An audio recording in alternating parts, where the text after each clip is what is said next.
Assalamualaikum warahmatullahi wabarakatuh. Saya Yunita Rani, calon guru penggerak Angkatan 9 dari Kabupaten Bone.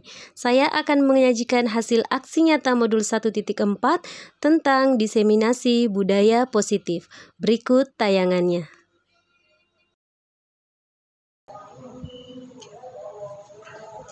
Bismillahirrahmanirrahim.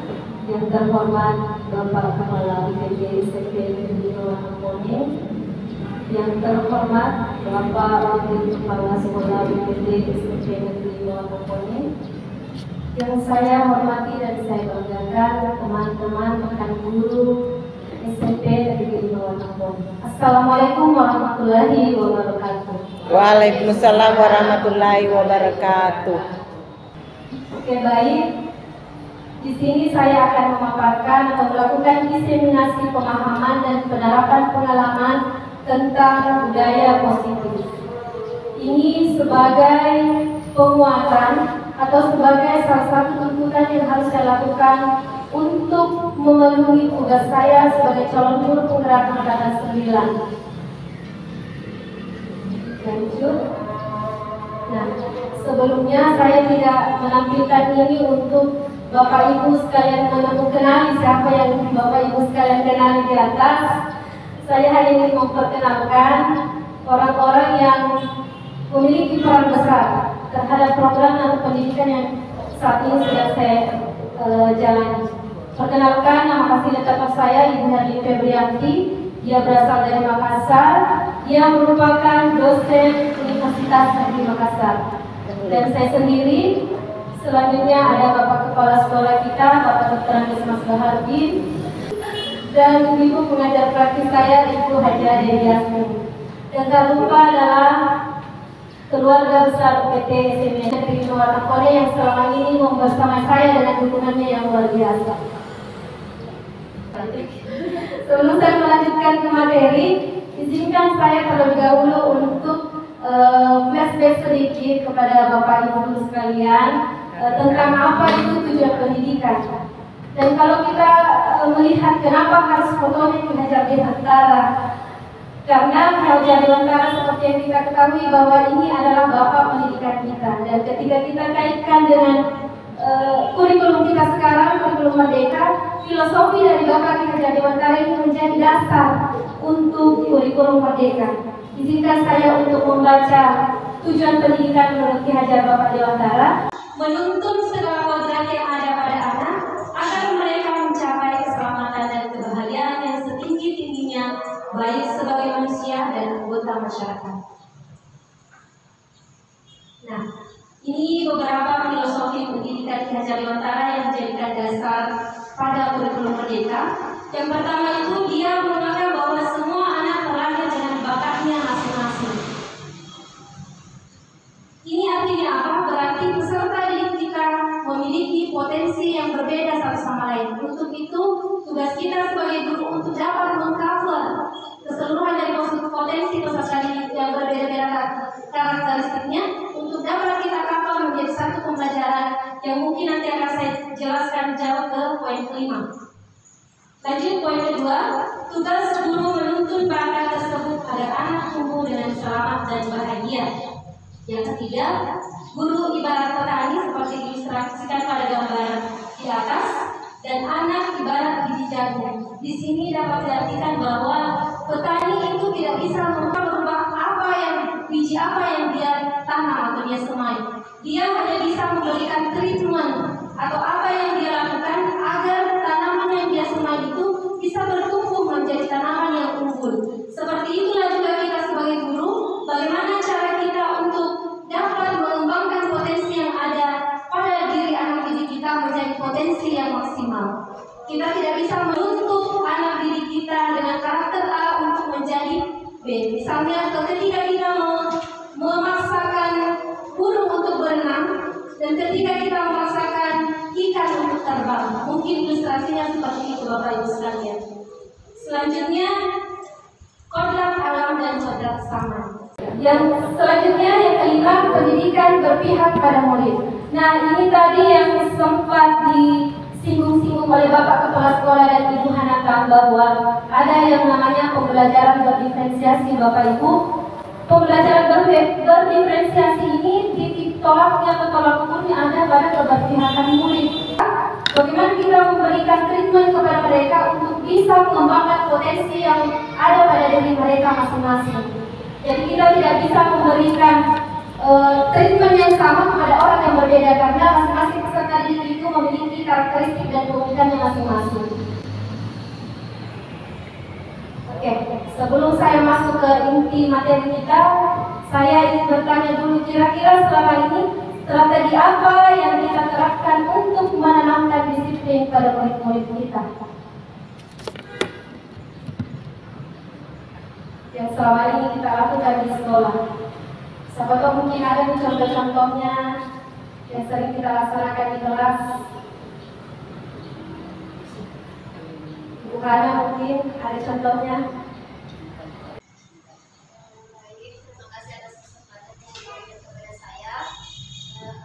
Contoh pembiasaan untuk menanamkan disiplin pada murid-murid kita, yaitu yang sering saya lakukan, yaitu yang pertama melalui kegiatan pembiasaan dan keteladanan. Kemudian ada yang namanya, kalau dulu dinamakan dengan kesepakatan kelas, kalau sekarang dinamakan dengan keyakinan kelas. Oke, terima kasih Bu Neta. Mungkin ada lagi dari Bapak Guru lain. Lanjut Bu. Oke, baik. Seperti yang tadi Han katakan bahwa ada yang namanya terkait dengan itu tadi, saya hanya kembali ke tadi yang saya sampaikan, salah satu pendisiplinan siswa yaitu pertama kita lakukan 3S. Yang paling fundamental, senyum, sapa, salam. Jadi salam, senyum, sapa. Satu. Yang kedua, juga tadi saya sampaikan, di dalam memulai pembelajaran tentu kita punya di dalam TPB juga dikuatkan, yaitu mengecek kehadiran atau kesiapan siswa untuk belajar. Tentu ada yang tidak hadir, ada yang tidak hadir. Nah, untuk mendisiplinkan, salah satu cara adalah menghukum seperti yang saya sampaikan tadi. Tetapi hukuman yang kita terapkan di dalam setiap kelas mungkin bisa beda-beda sesuai dengan kesepakatan antara kita. Seperti yang saya sampaikan tadi, teman Ibu Hana, dimulai dengan perjanjian. Tentu kalau kita minta jenis-jenis hukuman dari siswa, tentu mungkin agak kacau. Jadi kita berikan pilihan yang telah kita lakukan adalah menghukum bagi anak yang sering tidak hadir dengan membaca surah-surah pendek, atau menyanyikan lagu-lagu nasional kita seperti lagu Indonesia Raya dan sebagainya. Ini sebenarnya kita sudah lakukan, tapi perlu konsistensi dalam kegiatan tersebut. Jangan bulan ini dilakukan, bulan depan tidak lagi, sehingga pada akhirnya siswa menilai itu. Oleh sebab itu, dalam hal seperti menanamkan disiplin pada anak-anak, kita harus konsisten terhadap aturan-aturan yang telah kita sepakati, dan tentu kita harus memulai, bukan meminta untuk siswa memulai dari awal. Saya kira itu hal-hal yang barangkali perlu kita lakukan dalam rangka meningkatkan kedisiplinan anak kita, baik dalam mengikuti pelajaran di sekolah maupun dalam bersosialisasi di masyarakat. Saya kira itu, terima kasih. Assalamualaikum warahmatullahi wabarakatuh.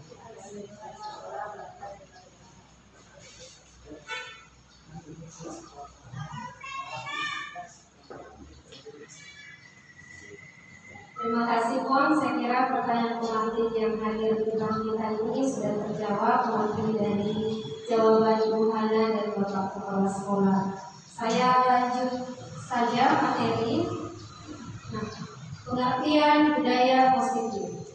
Budaya positif di sekolah yaitu nilai-nilai dan kebiasaan-kebiasaan di sekolah yang berpihak pada murid agar mereka dapat berkembang menjadi pribadi yang kritis, penuh hormat dan bertanggung jawab. Seperti tadi yang Bapak Kepala Sekolah sudah sampaikan bahwa sebenarnya di sekolah kita sudah dilakukan pembiasaan-pembiasaan atau budaya positif. Yang notabene dari dulu, yang sekarang hanya kita perlu mengembangkan. Kebiasaan-kebiasaan seperti gambar yang tampak di depan, saya kira dari beberapa tahun yang lalu sudah dilaksanakan, hanya perlu kita kembangkan lagi dan masih banyak lagi contoh budaya-budaya positif yang pernah dilakukan di sekolah. Ada beberapa contoh juga budaya positif yang sempat saya ambil dokumentasinya, tetapi mungkin nanti ditampilkan di slide-slide berikutnya. Oke, saya lanjut. Nah, ini konsep inti dari budaya positif yang akan kita bahas pada hari ini. Yang pertama, bagaimana mengubah paradigma belajar, kemudian disiplin positif, nilai-nilai kebajikan, kebutuhan dasar manusia, motivasi perilaku manusia, positif kontrol guru, keyakinan kelas, dan ketiga restitusi. Untuk yang pertama, perubahan paradigma belajar. Untuk membangun budaya yang positif, sekolah perlu menyediakan lingkungan yang positif, aman, dan nyaman agar murid-murid mampu berpikir, bertindak, dan mencipta dengan merdeka, mandiri, dan bertanggung jawab. Yang kedua, lazimnya disiplin dikaitkan dengan kontrol. Dalam hal ini, kontrol guru dalam menghadapi murid. Nah, posisi kontrol guru ini nanti akan dijelaskan pada poin ke-6.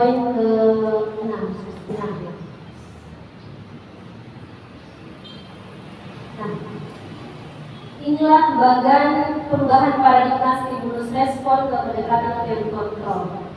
Bisa Bapak Ibu saksikan di bagian stimulus respon, dia beranggapan bahwa realitas atau kebutuhan kita itu sama semua. Nah, di teori kontrol itu realitasnya kebutuhan kita berbeda. Kemudian setiap orang melihat hal yang sama. Di teori kontrol setiap orang memiliki gambaran yang berbeda. Jadi ada perbedaan yang sangat signifikan antara stimulus respon dan teori kontrol yang ada di atas. Mungkin bisa saya lanjut, Bapak Ibu. Ya, saya lanjut.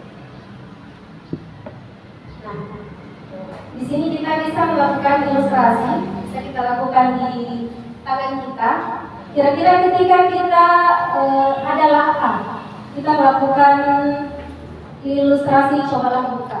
Ketika kita sebagai A dan kita mengepalkan salah satu tangan kita, dan cobalah bayangkan jika kita menyimpan sesuatu yang sangat berharga di dalam kepalan tangan kita. Nah, teman kita si B, dia akan mencoba dengan segala cara untuk membuka kepalan tangan ini. Yang di sini di dalamnya ada sesuatu yang berharga yang harus kita perjuangkan. Teman Anda B boleh membujuk, menghardik, mengintimidasi, memarahi, menggoda, menggelitik, bahkan menawar Anda uang agar Anda bersedia membuka kepalan tangan Anda. Saya lanjutkan di slide berikutnya. Nah, dalam kegiatan ini, sesungguhnya siapa yang memegang kendali atau kontrol untuk membuka dan menutup kepalan tangan? Kira-kira teman atau Kita sendiri. Yang menjadi posisi kontrol adalah kita sendiri. Jadi kita memilih pilihan, kita yang berhak menentukan pilihan apa yang akan kita lakukan.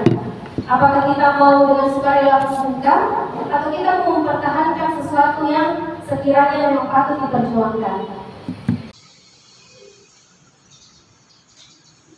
Nah, ini contoh miskonsepsi juga tentang teori kontrol. Jenis konsepsi ini dia menganggap bahwa guru itu dapat mengontrol murid. Kemudian ilustrasi bahwa kritik membuat rasa bersalah mampu menguatkan karakter. Selanjutnya ilustrasi bahwa semua penguatan positif, efektif dan bermanfaat. Dan yang terakhir ilustrasi bahwa orang dewasa berhak memaksa. Kira-kira ini benar atau salah Bapak Ibu? Miskonsepsi ya, berarti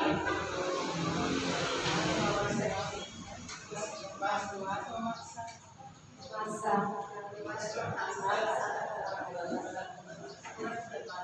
Bisa saya lanjut? Nah, inilah pembelajaran dengan paradigma baru yang sekarang kita alami.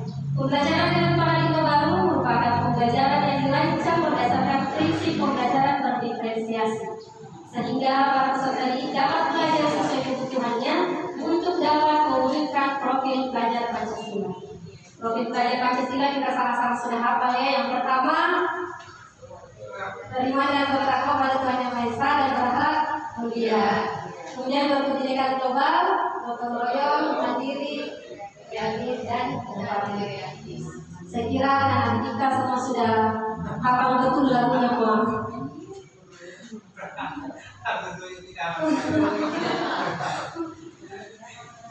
Oke, saya lanjut di poin kedua, ada disiplin positif.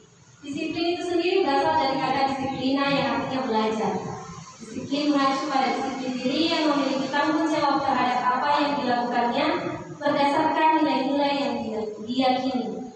Disiplin positif merupakan salah satu cara penerapan disiplin yang bertujuan untuk menumbuhkan kesadaran serta memberdayakan peserta didik tanpa imbalan penghargaan atau reward, ancaman atau hukuman. Sebagai pendidik, tujuan kita adalah menciptakan peserta didik yang memiliki disiplin diri sehingga mereka berperilaku mengacu kepada nilai-nilai kebajikan universal dan memiliki motivasi intrinsik dalam perubahan perilaku ke arah yang lebih baik. Menurut Diane Gosling dalam bukunya Restructuring School Discipline menyatakan ada 3 motivasi perilaku manusia. Yang pertama untuk menghindari ketidaknyamanan atau hukuman. Dan yang saya katakan, dia melakukan pendisiplinan hanya untuk menghindari ketidaknyamanan atau hukuman.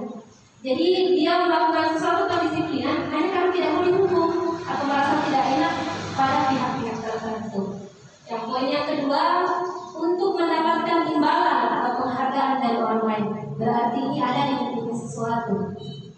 Selanjutnya yang terakhir, untuk menjadi orang yang mereka inginkan dan menghargai diri sendiri dengan nilai yang mereka percaya. Berarti ada motivasi dari dalam diri yang bisa dikatakan itu adalah motivasi intrinsik.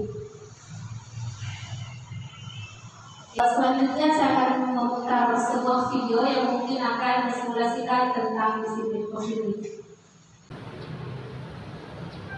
Memiliki anak yang dapat mengontrol diri dengan baik dan bertanggung jawab adalah impian kita semua. Disiplin positif adalah salah satu metode yang bisa dipakai untuk mewujudkannya. Disiplin positif di lingkup pendidikan adalah pendekatan untuk mendidik dan membina peserta didik yang bertumpu pada upaya membangun pemikiran dan perilaku positif, di mana dalam pelaksanaannya ada kebebasan dan aturan yang disepakati. Saat berdialog dengan para pendidik, hampir seluruhnya punya kesamaan. Pernah mengalami terlambat ke sekolah, tidak mengerjakan PR, bolos, berkelahi, dan berperilaku tidak tepat lainnya. Akibatnya, mereka mendapat hukuman seperti membersihkan ruangan kelas, lalu di lapangan, dipukul, dicubit telinganya, dipermalukan, dan lain sebagainya. Pengalaman tersebut kemudian hal ini akan terus berulang diwariskan dari generasi ke generasi. Hukuman pada umumnya menyebabkan rasa sakit secara fisik, emosional, atau bahkan keduanya. Istilah corporal punishment memiliki hukuman fisik dan non-fisik yang bertujuan menyakiti atau menimbulkan rasa tidak nyaman.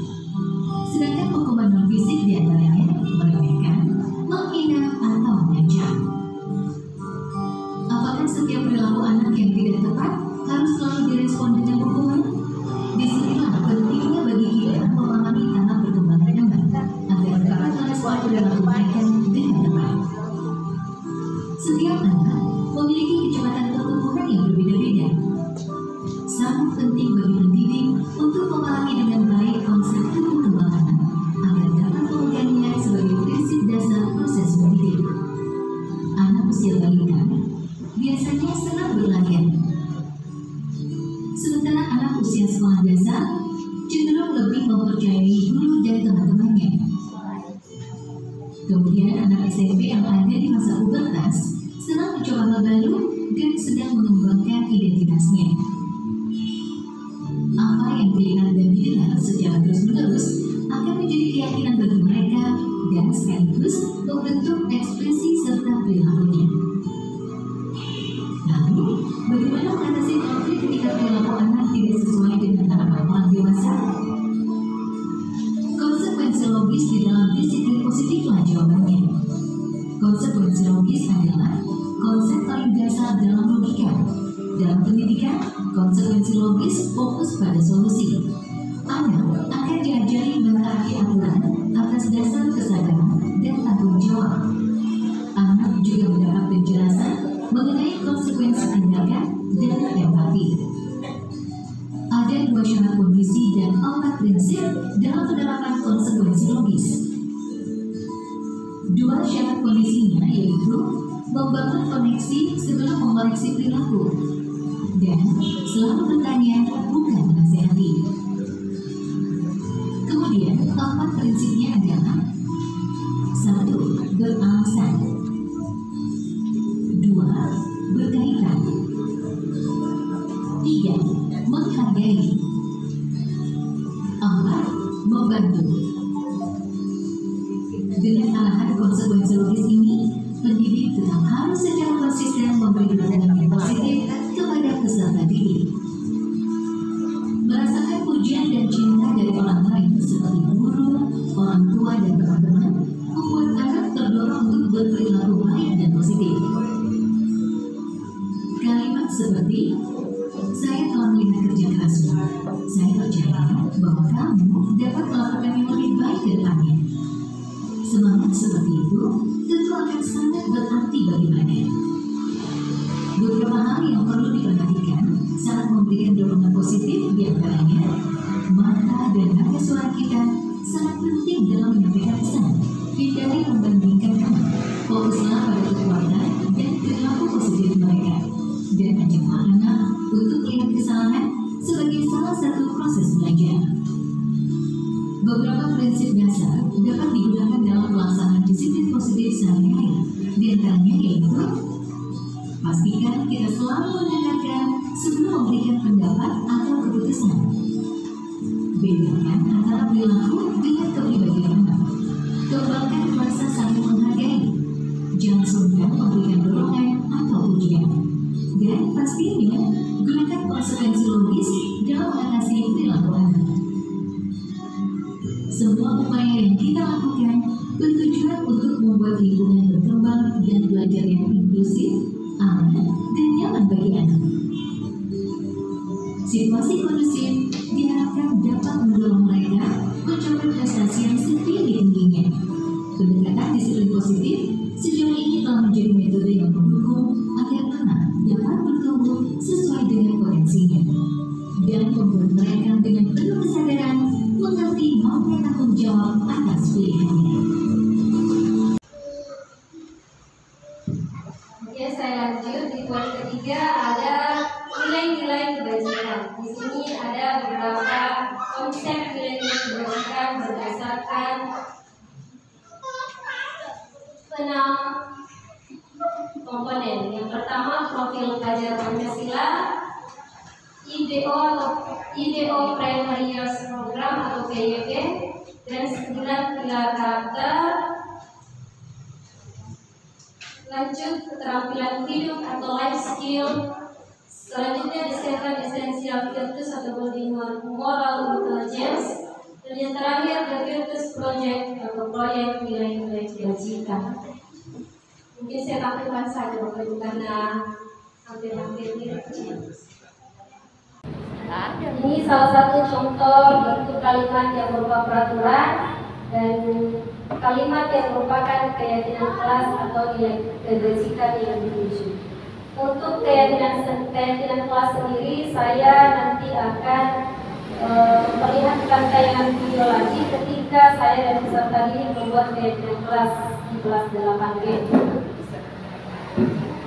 Kalimat yang pertama, selalu kembalikan buku ke tempatnya.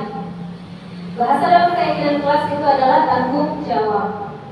Dilarang mengganggu orang lain. Keyakinan kelasnya menghormati orang lain dan diri sendiri. Hadir di sekolah 15 menit sebelum pembelajaran dimulai. Menghormati orang lain, komitmen pada tujuan. Dilarang melakukan kekerasan. Keyakinannya keselamatan dan menghormati orang lain. Dilarang menggunakan narkoba. Kewajibannya yaitu kesehatan. Kemudian bergantian atau menutup pikiran. Menghormati orang lain, kesabaran. Gunakan masker. Kewajibannya kesehatan dan keselamatan. Jangan berlari di kelas atau koridor. Nilai kebajikannya keselamatan dan keamanan. Intinya di sini adalah keyakinan kelas itu menggunakan kalimat positif dan jangan ada kata jangan, dilarang dan lain sebagainya.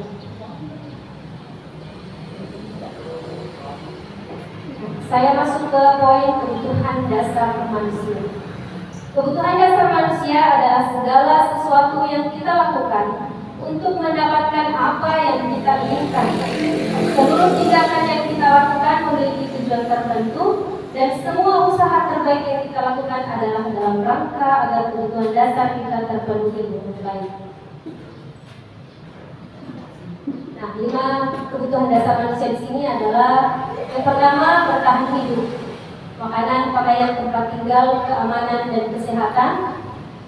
Kebutuhan akan kasih sayang dan rasa diterima. Kemudian yang ketiga, penguasaan yang meliputi harga diri, keinginan untuk dianggap, memimpin, berprestasi, diakui dan didengar. Selanjutnya adalah kebebasan yang terdiri dari mandiri, memiliki pilihan, mencoba hal baru, mampu mengendalikan arah dirinya.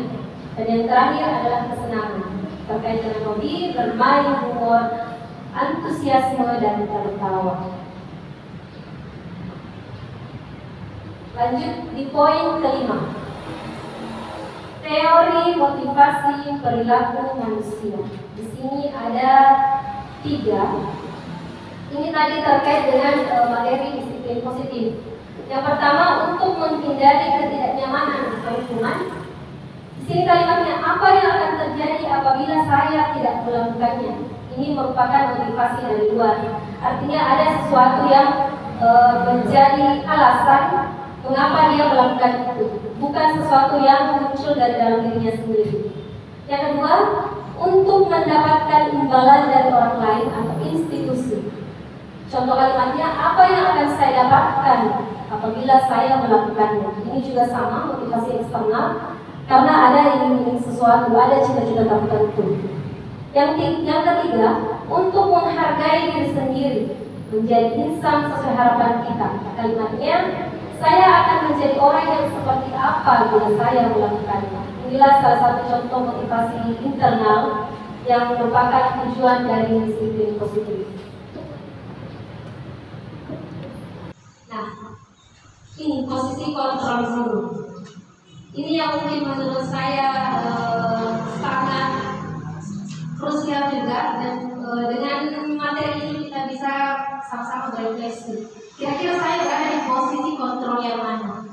Apakah penghukum, sebagai teman, pembuat merasa bersalah, pemantau, atau sebagai manajer?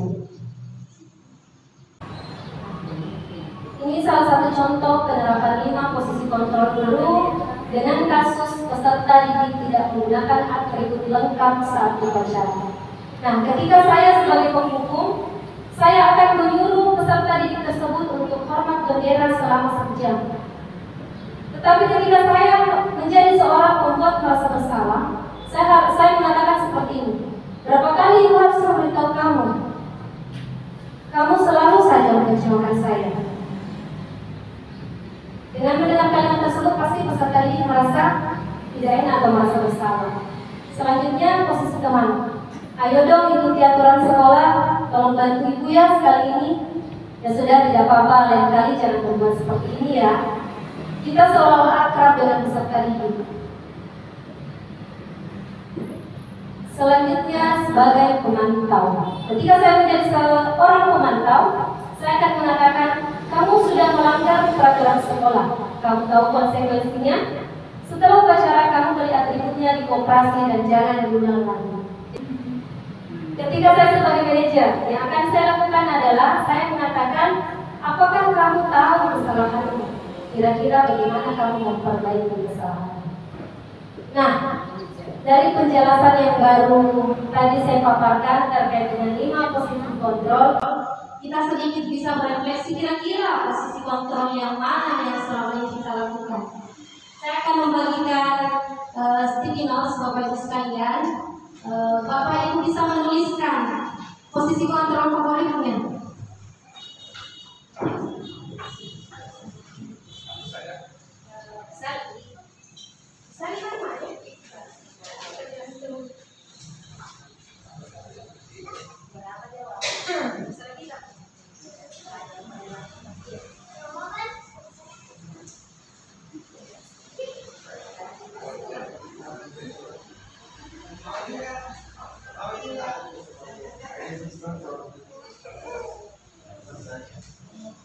Saya kembalikan ya.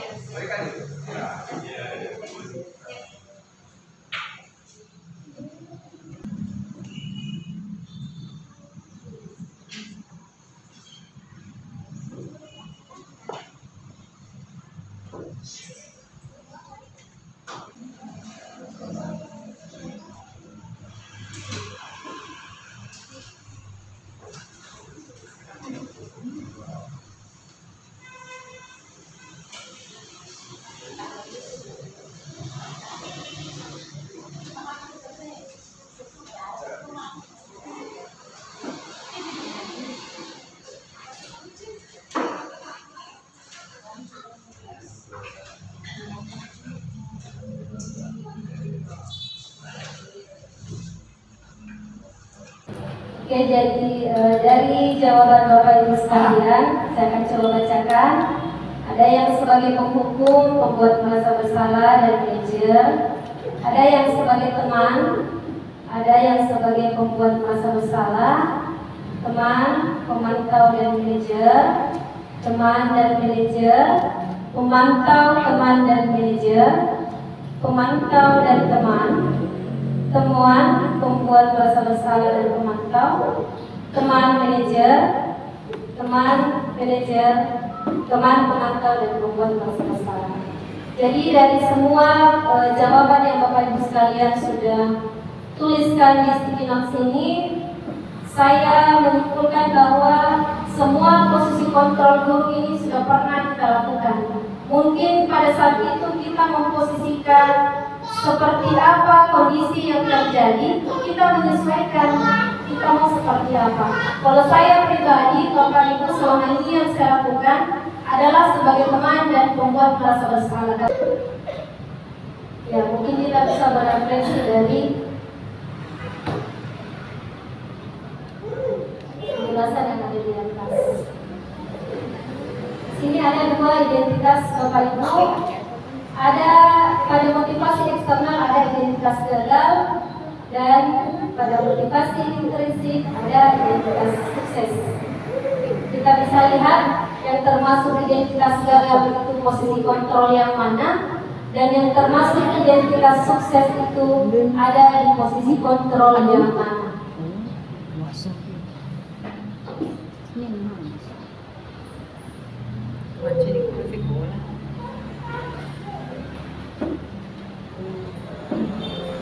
Saya kira sudah jelas ya dari 5 posisi kontrol yang tadi, yang mana bisa dikategorikan sebagai identitas gagal dan yang mana identitas sukses.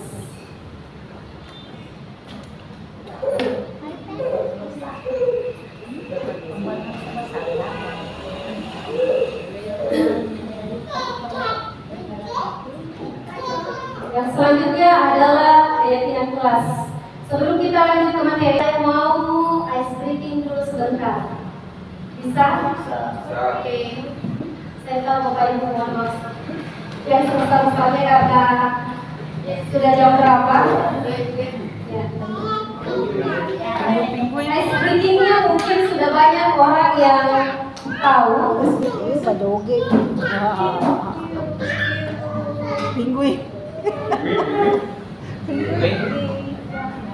Ice breakingnya mungkin sudah banyak orang yang tahu.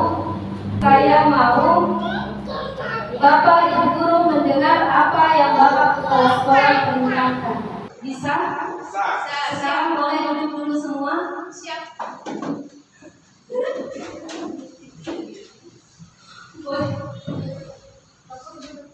Betul ya. Ilustrasinya adalah silakan lakukan yang Bapak Kepala Sekolah perintahkan.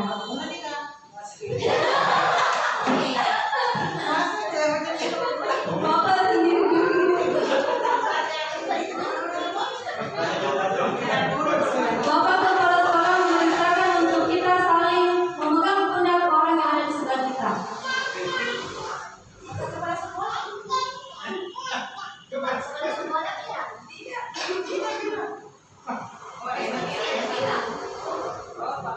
Lepaskan. Lepaskan.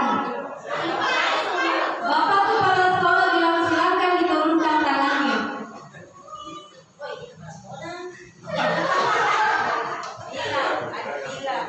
Bapak Kepala Sekolah bilang silakan duduk kembali. Ya, terima kasih.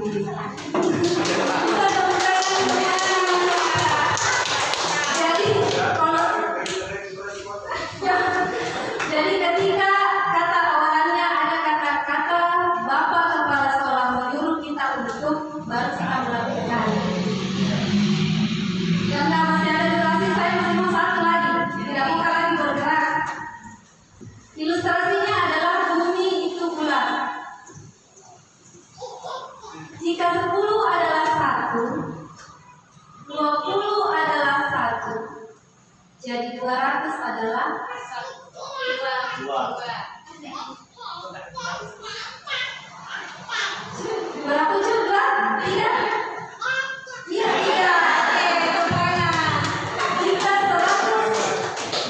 101 itu 1, 102 itu 1, maka 1003 adalah 2. Jadi silakan didengarkan ilustrasinya Bapak Ibu. Cluenya bumi itu bulat. Kalau 8 itu adalah 2, 88 adalah 4, berarti 8.884 adalah banyaknya berapa bicara?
'Kesepakatan kelas'. Nah, sebenarnya kesepakatan kelas juga sudah saya terapkan dari tahun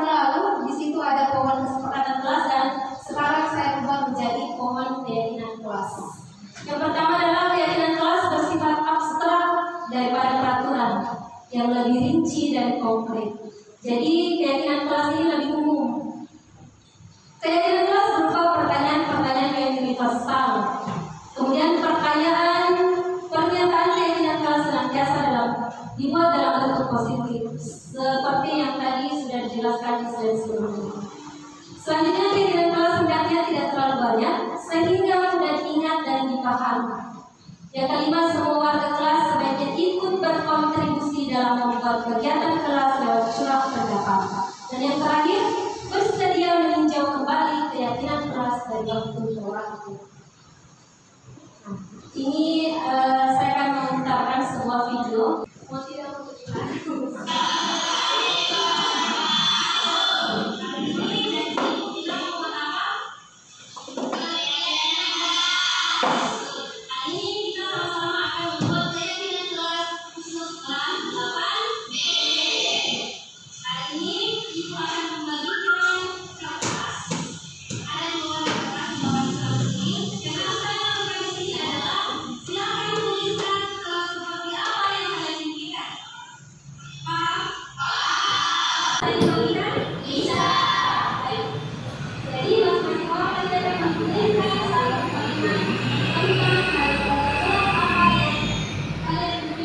Masak ini. Siapa yang video? Untuk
Enggak sih.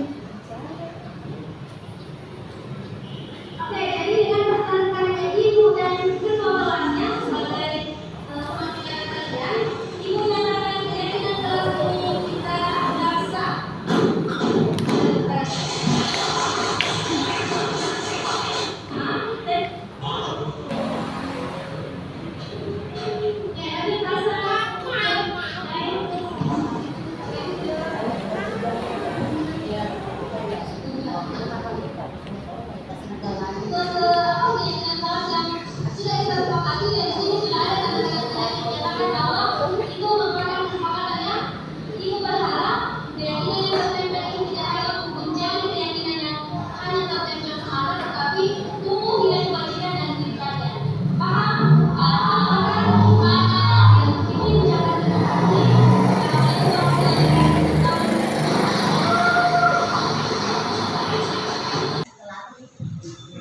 Dan selanjutnya yang poin yang terakhir adalah segitiga restitusi. Restitusi adalah proses menciptakan kondisi bagi murid untuk memperbaiki kesalahan mereka, sehingga mereka bisa kembali pada kelompok mereka dengan karakter yang lebih kuat. Restitusi bukan untuk menebus kesalahan, dan restitusi adalah sebuah tawaran, bukan paksaan. Dan restitusi fokus pada solusi. Nah, berikut ini adalah langkah-langkah restitusi yang kita lakukan. Yang pertama itu tahapannya menstabilkan identitas. Kemudian yang kedua memvalidasi tindakan yang salah.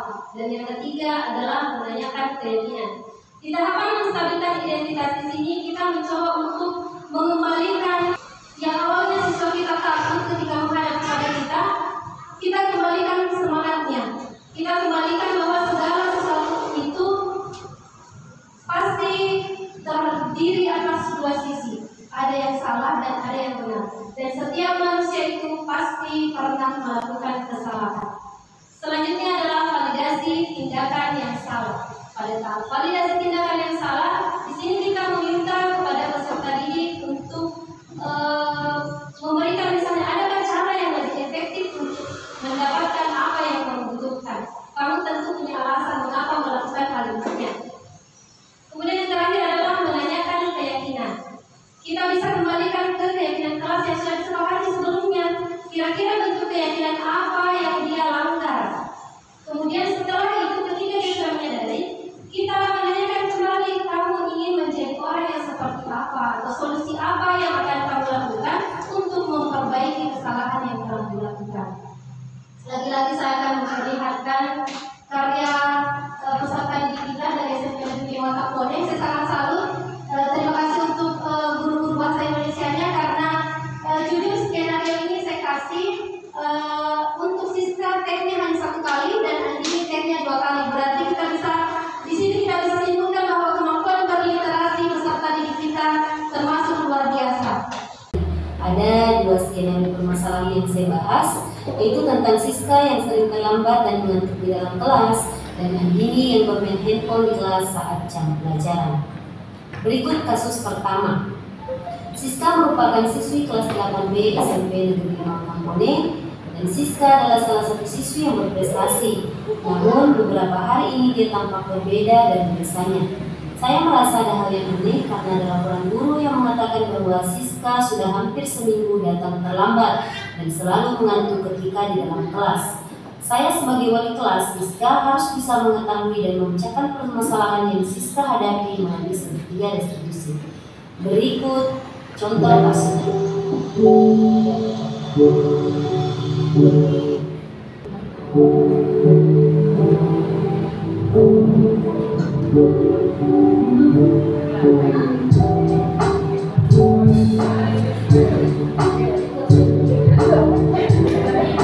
Astri taruh.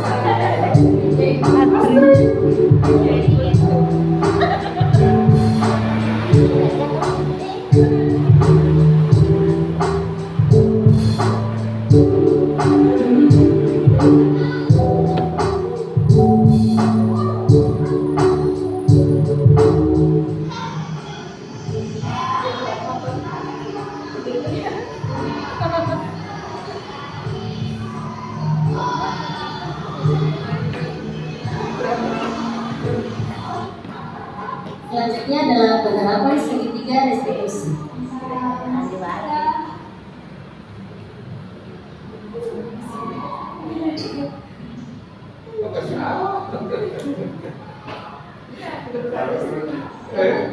Guru harus senyum melukai siswa terhadap Senyum sama.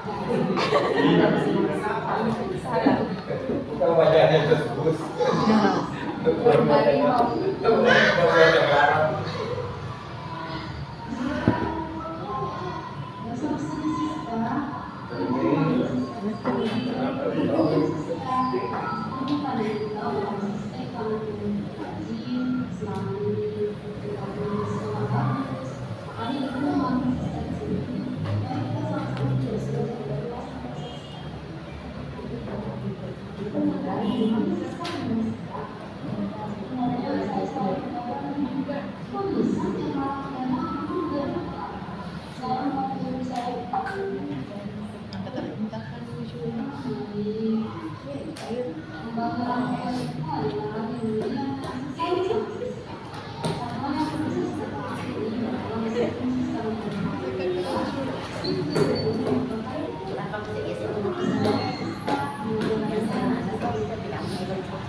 Selanjutnya kasus kedua. Dan ini merupakan siswi SMP Negeri 2 Tempone kelas 9A.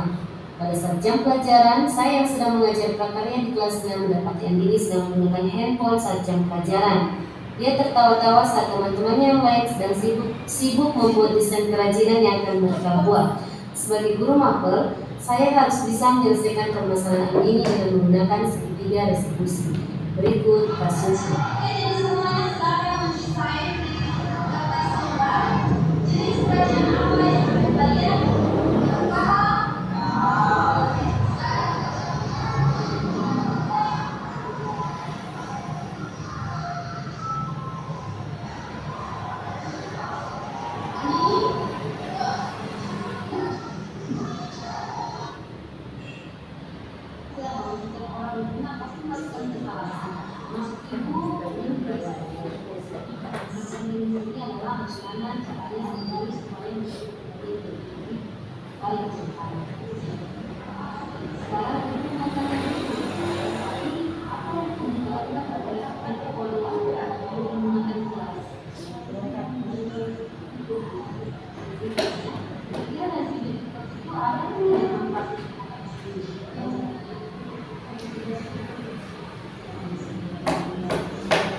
Baik, itulah tadi salah satu contoh kasus dan penerapan segitiga restitusi yang sekaligus menutup materi kita pada siang hari ini.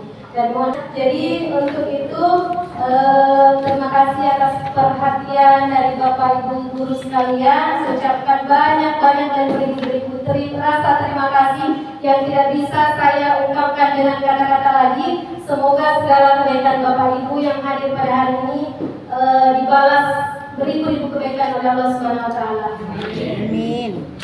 Saya untuk itu saya persilakan dengan hormat dan tanpa saya persilakan untuk Bapak. Terima kasih. Sebelumnya marilah kita memberikan apresiasi kepada salah satu teman kita yang telah berupaya untuk menampilkan karyanya dalam rangka memenuhi kebutuhan atau persyaratan sebagai peserta guru penggerak Kabupaten Bone di KSMT. Diberikan apresiasi kepada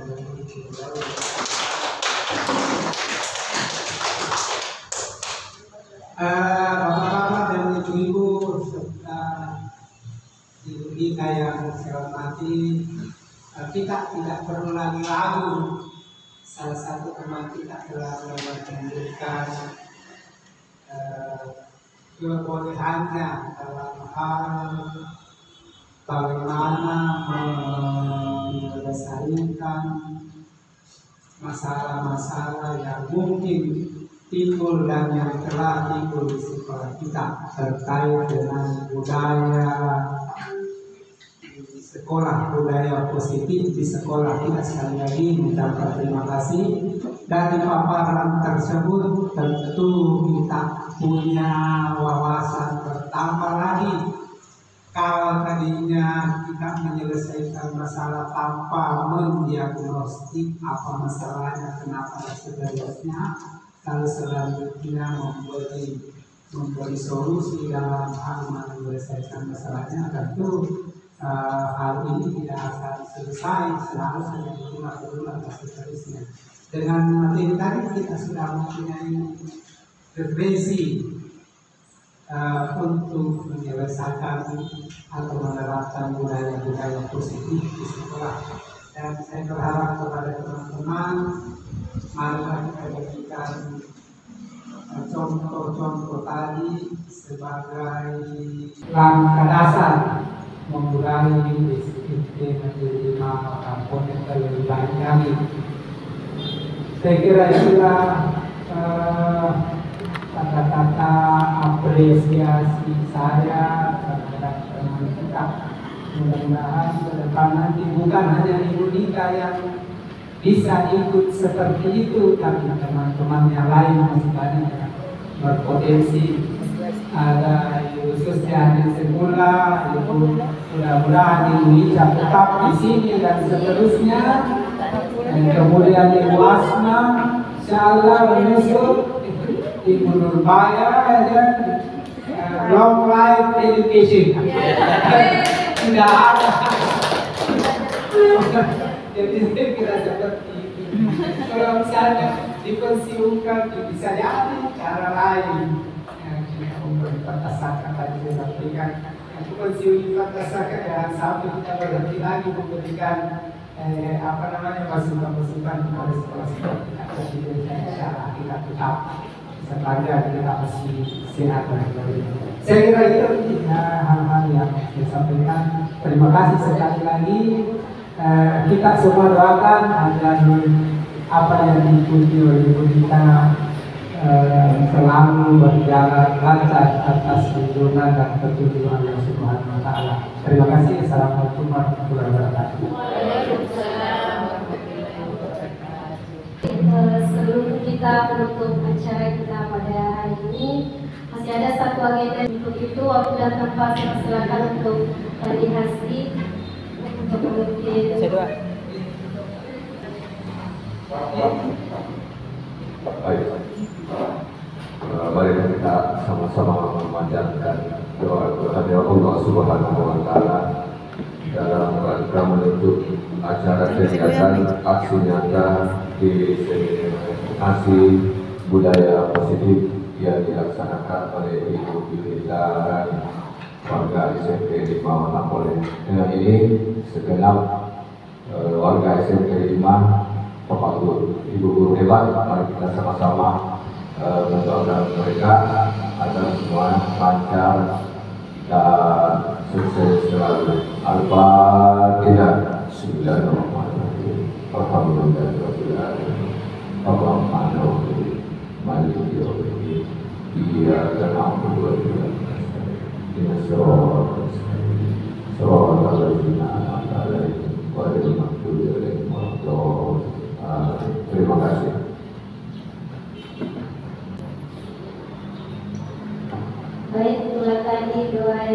disampaikan oleh Bapak Dinas ini. Terima kasih Pak. Mohon maaf atas segala keterbatasan yang mungkin sempat tersaji pada hari ini. Dengan segala kerendahan hati saya mengucapkan banyak terima kasih kepada Bapak Ibu sekalian. Sekian, wassalamualaikum warahmatullahi wabarakatuh. Waalaikumsalam warahmatullahi wabarakatuh.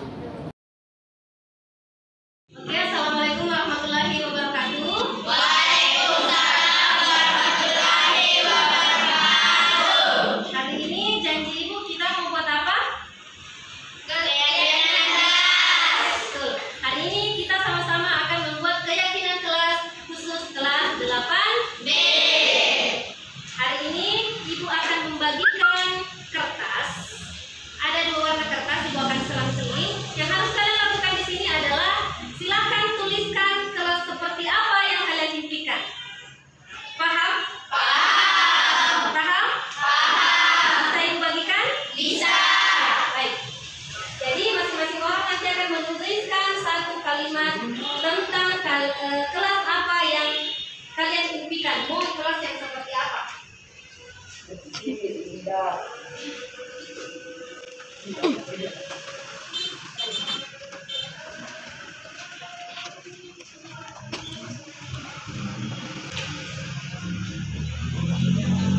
Tulis 1 kalimat ya.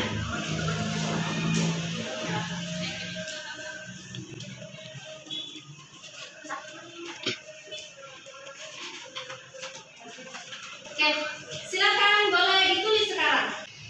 Mau kelas yang bagaimana? Yang sudah selesai bisa langsung tempel di atas. Ya, silakan. Silakan, tempel di atas. Ya, cek. Ya. Perbaiki tempelnya, perbaiki. Ya. Oke, bergantian. Jangan bergerumput ya. Gantian. Oke, sebentar tangan. Oke. Baik, silakan. Yang lain disusun ke bawah lagi, dan di bawahnya terus. Tolong itu diperbaiki dulu deh, jangan dulu.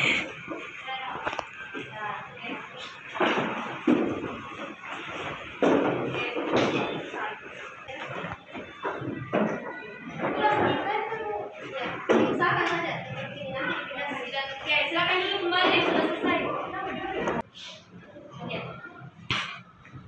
Karena semuanya sudah menempel, Ibu akan kelompokkan ya. Kelompokkan dulu. Ibu baca 1 persatu. Saya ingin kelas yang bersih. Apa ada di sini ada tulisan yang bersih. Oke. Jadi ini tentang kebersihan ya. Saya ingin kelas yang bersih. Sama. Di sini. Saya ingin kelas yang rapi dan bersih. Oke. Kelas tidak boleh ribut. Oke. Saya ingin kelas bersih dan indah. Oke, bersih lagi. Saya ingin kelas 8B tidak ada pertengkaran. Oke. Bisa di sini. Bersih, oke. Saya ingin kelas 8B bersih dan tenang. Tenang, oke. Saya ingin kelas 8B bersih dan mempunyai kipas. Oke, anggap di sini dulu. Bersih. Saya ingin kelas 8B bersih dan tenang. Saya ingin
lain. Tidak mengganggu teman yang lain. Nah, kira-kira kalau kelas yang bersih, semua sepakat? Sepakat. Oke, jadi kita ambil poin pertama ya. Yang kedua, kalian menginginkan kelas yang tidak ribut dan tenang. Sepakat? Sepakat. Kemudian yang ketiga, tidak mengganggu teman yang lain. Sepakat? Sepakat. Baik. Jadi yang kita ambil di sini ada 3 poin. Nah, untuk membuat bentuk keyakinan kelas, kita harus merubah kalimat ini menjadi kalimat positif. Kelas yang bersih. Oke, yang nomor 1 sudah oke. Yang pertama, menginginkan kelas yang bersih.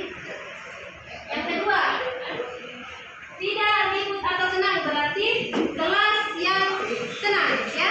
Sepakat? Sepakat. Kelas yang tenang. Yang ketiga, tidak mengganggu teman yang lain, berarti tidak membuli. Yang lainnya, kalau kita rubah menjadi kalimat positif, ada kata tidaknya, berarti saling menghargai. Saling menghargai.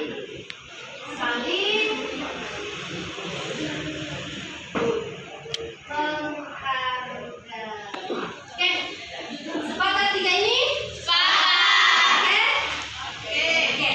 Kita tanda tangani sebagai ini ya, wali kelas, sebagai simbol ketua kelas. Saya tanda tangan di sini ya. Ketua kelasnya bisa naik sebagai perwakilan temannya, silakan.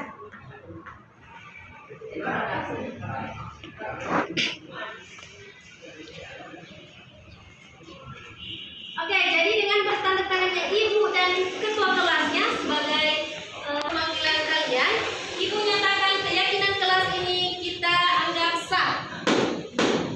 Jadi, untuk selanjutnya, keyakinan kelas yang ini akan kita tempel ke bentuk yang lebih sah, kita tempel ke sini ya. Boleh? Boleh. Oke. Sebagai seorang menulis nama dan kemudian menandatangani kesepakatan kita. Bisa? Bisa. Tuliskan dan tetap ya.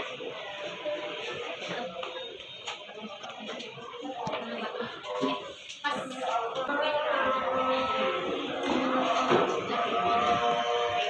Silakan di temannya.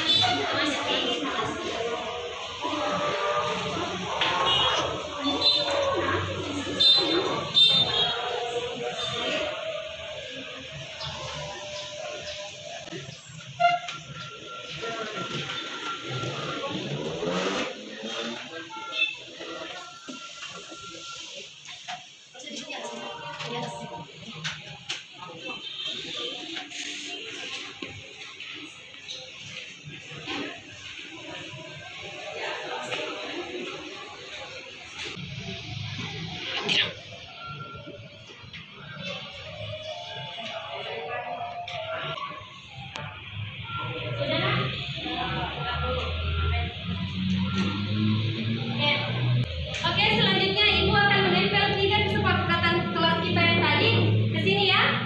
Ibu tempel ke bagian depan. Oke. Selebihnya kalian silakan tempel ke bagian belakang untuk tanda tangan persetujuan kalian masing-masing. Silakan. Silakan dicarikan ke sana. Oke. Masing-masing begini dari sana. Satu-satu dari sana. Oke. Shoot temannya. Oke. Oke, lanjut.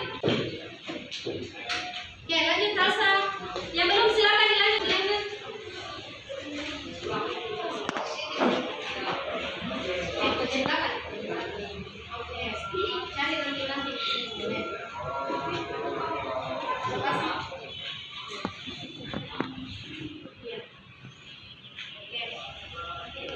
Oke, yang lain.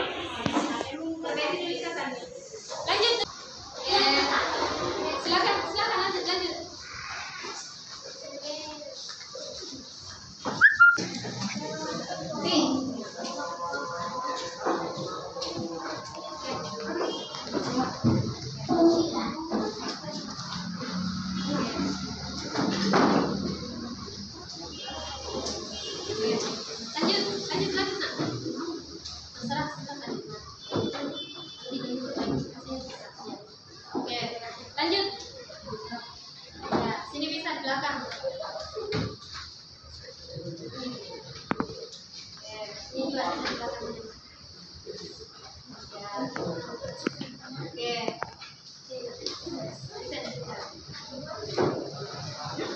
Sini ya. Oke. Dengan selesainya tadi kalian menempel masing-masing harapan kalian, impian kalian kelas impikan. Kemudian kita sudah membuat kesimpulan dan akhirnya kita menemukan 3 keyakinan kelas yang sudah kita sepakati, dan di sini sudah ada tanda tangan kalian yang menyatakan bahwa itu merupakan kesepakatan ya. Ibu berharap keyakinan yang tertempel ini tidak hanya menjadi keyakinan yang hanya tertempel semata, tetapi tumbuh nilai kebajikan dalam diri kalian. Paham? Paham kan? Paham. Oke, untuk itu Ibu ucapkan terima kasih. Wassalamualaikum warahmatullahi wabarakatuh. Tepuk tangan untuk kita semua.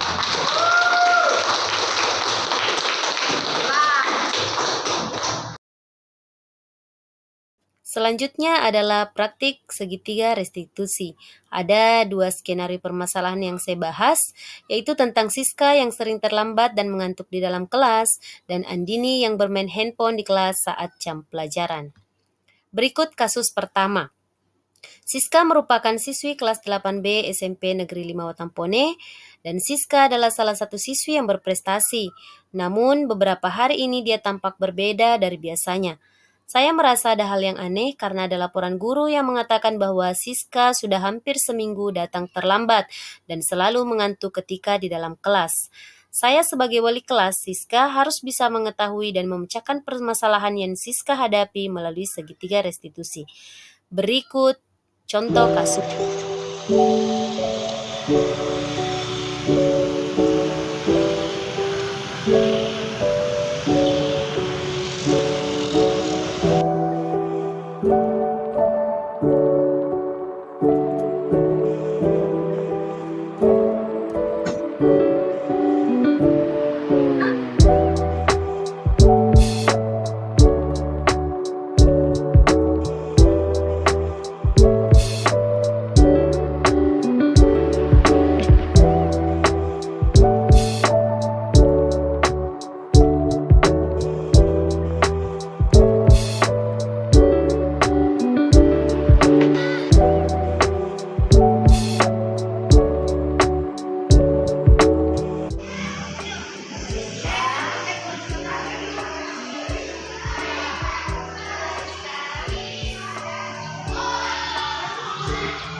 Selanjutnya adalah penerapan segitiga restitusi. Salam. Masuk Siska.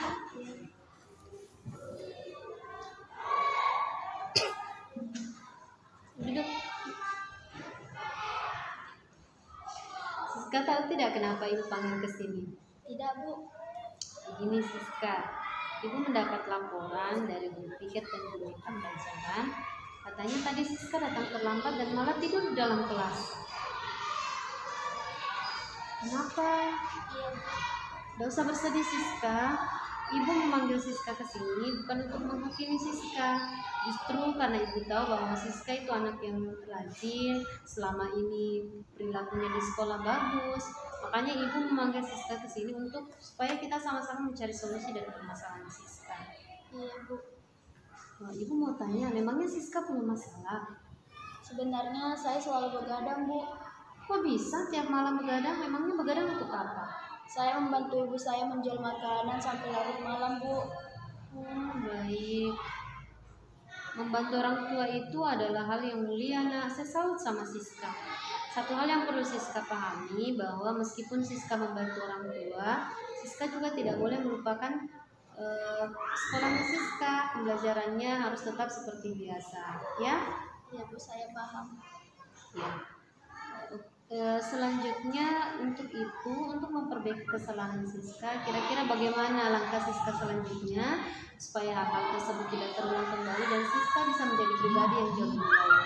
Saya akan membagi waktu untuk membantu ibu saya dan untuk bersekolah dan juga beristirahat yang cukup agar saat di sekolah nanti saya tidak merasa mengantuk juga tidak ketiduran saat mengikuti pelajaran. Ya, bagus sekali ya Siska. Semoga Siska betul-betul bisa membagi waktunya. Jadi ketika membantu ibu, Siska bisa membagi waktu. Oh, jam segini saya harus pulang, saya juga harus beristirahat, mengerjakan tugas, supaya besoknya Siska bisa segar datang ke sekolah, tidak ngantuk lagi. Ya, baik. Kalau begitu Siska boleh kembali ke kelas. Silakan kembali belajar bergabung dengan teman-teman. Nggak usah sedih ya. Iya. Saya pamit, Bu. Iya. Assalamualaikum. Selanjutnya kasus kedua. Andini merupakan siswi SMP Negeri 5 Watampone kelas 9A. Pada saat jam pelajaran, saya yang sedang mengajar prakarya di kelasnya mendapati Andini sedang menggunakan handphone saat jam pelajaran. Dia tertawa-tawa saat teman-temannya yang lain sedang sibuk membuat desain kerajinan yang akan mereka buat. Sebagai guru mapel, saya harus bisa menyelesaikan permasalahan Andini dengan menggunakan segitiga restitusi. Berikut kasusnya. Oke, jadi semuanya silakan mendesain di kertas lembar jenis kerajinan apa yang akan kalian buat. Paham? Oke, silakan kerja.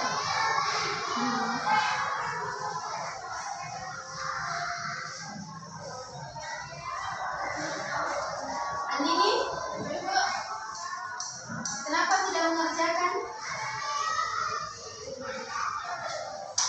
HP-nya bisa dikasihkan. Sini, Kak.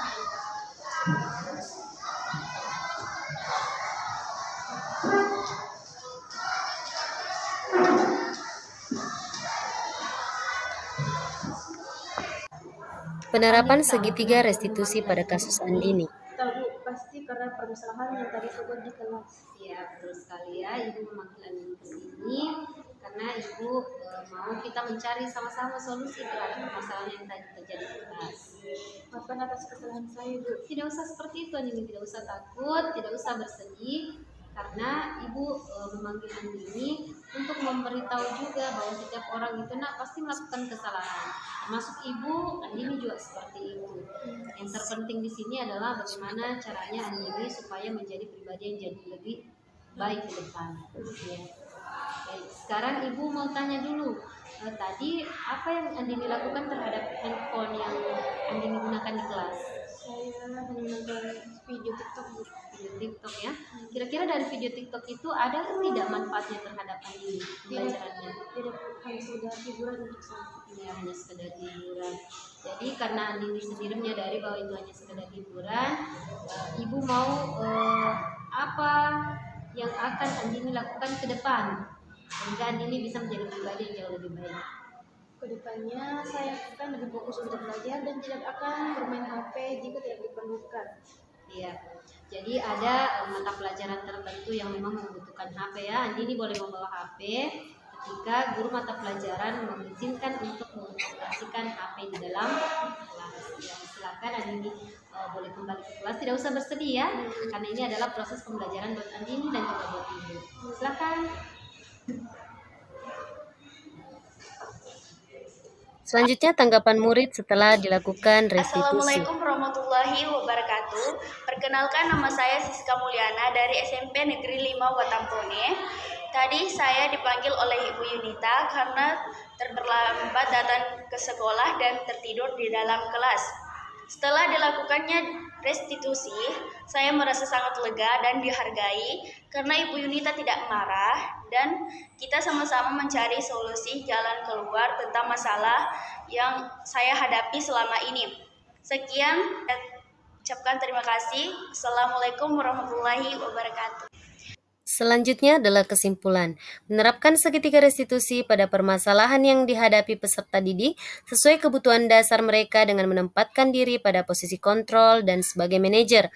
Maka aspek yang dikembangkan pada peserta didik adalah motivasi intrinsik. Dengan menerapkan segitiga restitusi, guru dapat menanamkan nilai-nilai kebajikan pada peserta didik. Diharapkan nilai-nilai kebajikan ini dapat tumbuh dan berkembang menjadi suatu kebiasaan positif dan membentuk karakter positif peserta didik yang pada akhirnya dapat menciptakan budaya positif. Assalamualaikum warahmatullahi wabarakatuh. Saya Yunita Rani, calon guru penggerak angkatan 9 dari Kabupaten Bone. Setelah menerapkan berbagai budaya positif di sekolah, ada banyak sekali perubahan yang terjadi baik pada diri saya maupun peserta didik saya. pada diri saya menjadi lebih termotivasi untuk membuat berbagai macam budaya positif yang kemudian akan merubah karakter peserta didik menjadi jauh lebih baik. Untuk peserta didik saya, kebanyakan peserta didik jauh lebih peka terhadap guru-gurunya. Salah satu contohnya yaitu ketika peserta didik saya melihat guru, mereka secara spontan akan pergi bersalaman dengan guru-gurunya. Nah, hal yang menarik yang lainnya ketika saya menerapkan segitiga restitusi terhadap pemecahan masalah yang terjadi pada peserta didik saya. Misalnya pada kasus Siska dan kasus Andini. Dengan menerapkan segitiga restitusi, kita tidak langsung memberikan hukuman kepada peserta didik, akan tetapi kita sama-sama mencari solusi untuk memecahkan permasalahan yang terjadi pada peserta didik kita. Dengan menerapkan segitiga restitusi, peserta didik menjadi lebih diperhatikan dan peserta didik tidak merasa dijatuhkan harga dirinya. Oleh karena itu, dengan penggunaan segitiga restitusi dalam pemecahan masalah, akan membuat chemistry antara peserta didik dan guru menjadi jauh lebih erat. Terima kasih.